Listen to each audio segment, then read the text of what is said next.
Tuhan adalah gembalaku, takkan kekurangan aku.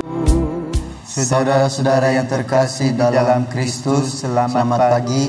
Salam jumpa lagi dalam Sabda Siap Saji, Sabtu 22 April 2023. Marilah kita berdoa. Dalam nama Bapa, Putra dan Roh Kudus. Amin. Hai umat milik Tuhan, wartakanlah kebijaksanaan Allah yang telah memanggil kalian dari kegelapan masuk ke dalam cahaya-Nya yang menunjukkan. Haleluya. Allah Bapa yang Maha Penyayang, melalui misteri Paskah Putramu, Engkau telah menghancurkan kuasa dosa yang membelenggu kami. Semoga kami semakin mampu menghayati kebebasan sejati sebagai putra dan putrimu yang terkasih. Dengan pengantaran Tuhan kami, Yesus Kristus, Putramu yang hidup dan berkuasa bersama Dikau dalam persatuan Roh Kudus, Allah sepanjang segala masa. Amin. Tuhan bersamamu dan bersama rohmu. Inilah Injil Yesus Kristus menurut Yohanes. Dimuliakanlah Tuhan. Setelah mempergandakan roti dan memberi makan 5.000 orang, Yesus mengundurkan diri ke gunung. Ketika hari sudah mulai malam, murid-murid Yesus pergi ke danau, lalu naik ke perahu dan menyeberang ke Kapernaum. Ketika hari sudah gelap, Yesus belum juga datang mendapatkan mereka, sedang laut bergelora karena angin kencang. Sesudah mereka mendayung kira-kira 2-3 mil jauhnya, mereka melihat Yesus berjalan di atas air mendekati perahu itu. Maka ketakutanlah mereka. Tetapi Yesus berkata kepada mereka, "Ini Aku, jangan takut." Mereka lalu mempersilahkan Yesus naik ke perahu, dan seketika itu juga perahu mereka sampai ke pantai yang mereka tuju. Demikianlah sabda Tuhan. Terpujilah Kristus. Nah Romo, kan dalam Injil diceritakan bahwa murid-murid takut ketika melihat Yesus mulai mendekati perahu. Saya mau tanya nih Romo, apa yang menyebabkan para murid takut padahal mereka tahu sendiri mereka bersama dengan Yesus? Oke. Kalau kamu pergi tengah malam di sebuah tempat yang biasanya disebut tenget, ya, atau jangan jauh-jauh lah. Kita kan punya pengalaman. 11 hari yang lalu nenek meninggal. Ya. Habis dikubur itu, katanya malam-malam itu mereka mendengar tongkat oma atau nenek itu. Plek, plok, plek, plek, plek, plek. Yang dengar itu Romo Laksi dan Frater Pedro. Sudah prak, prak, prak, dia lempar. Lalu Kak Iren juga dengar, di bagian satpam itu mendengar. Bulu kuduk berdiri.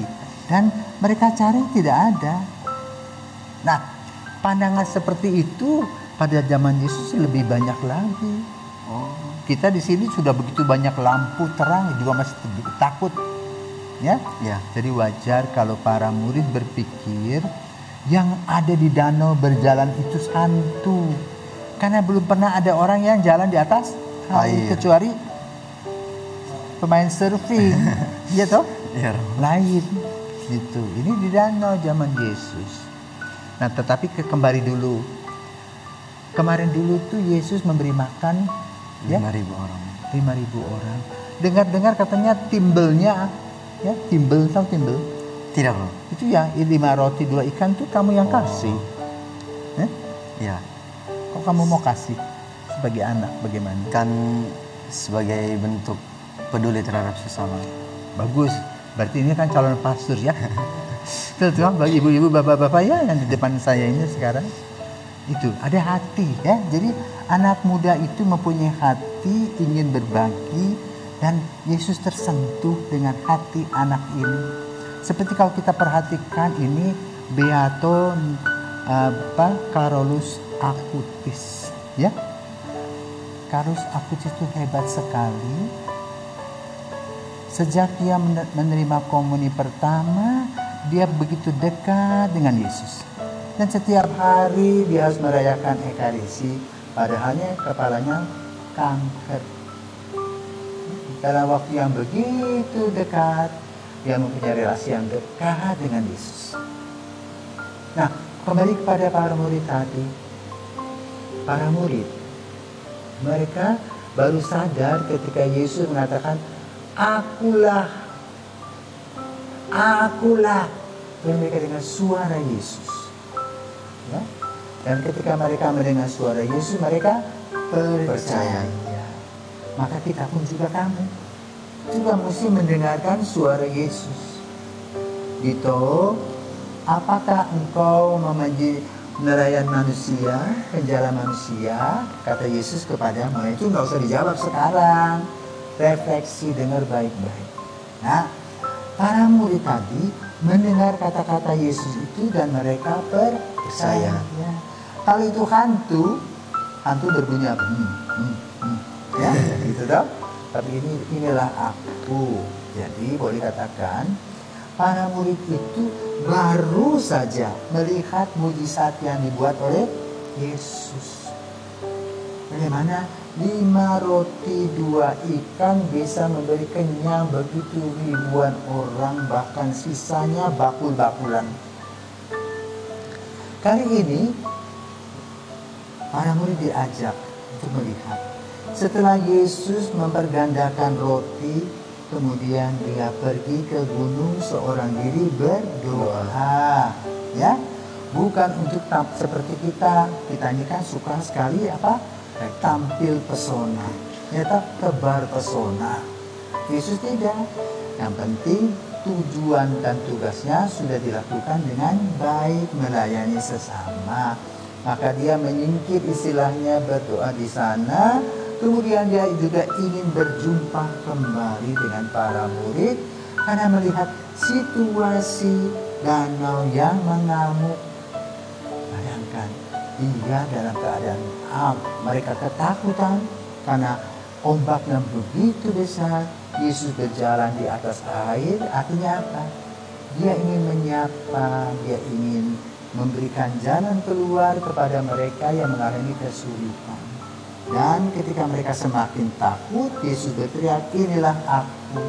Dan sesudah itu danau menjadi tenang dan hati mereka pun tenang kembali. Maka saudara terkasih, bila kita mempunyai masalah, mari kita datang pada Yesus. Duduk, atur napas, dengar baik-baik apa yang dikatakan oleh Yesus. Baru kita akan mendapatkan sebuah jawaban yang pasti yang akan menenangkan dan memberikan kita damai sejahtera. Kalau itu selamat mendengarkan suara Tuhan. Ya, siapa tahu Tuhan bilang gitu, mau jadi pastor nanti, nggak mau Yesus, tapi besoknya lagi seperti Samuel itu loh. Ya, Samuel, kan gitu. Samuel, gitu,